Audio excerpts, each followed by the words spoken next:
പ്രിയപ്പെട്ടവർ, ഇന്ന് വചനം പറയുകയാണ്, മകനെ മകളെ, നീ ദൈവത്തെ സേവിക്കുന്നവനോ സേവിക്കുന്നവളോ ആണോ, നിനക്ക് ദൈവം ശത്രുക്കളുടെ മുമ്പിൽ പോലും വിജയം നൽകും. നമ്മൾ ഈ വചനം കാണുക യൂദത്തിൻ്റെ പുസ്തകം 11-ാം അധ്യായം 17-ാം തിരുവചനത്തിലാണ്.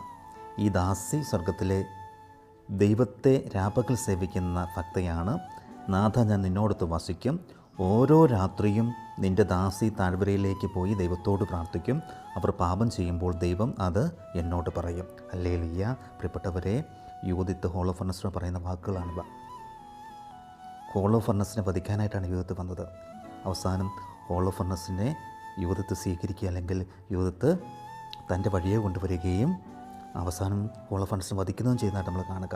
പ്രിയപ്പെട്ടവരെ, ഒരു ദൈവത്തെ സ്നേഹിക്കുന്ന സേവിക്കുന്ന ഒരു ഭക്തനെ ദൈവം ശത്രുക്കളുടെ മുമ്പിൽ പോലും ഉയർത്തും.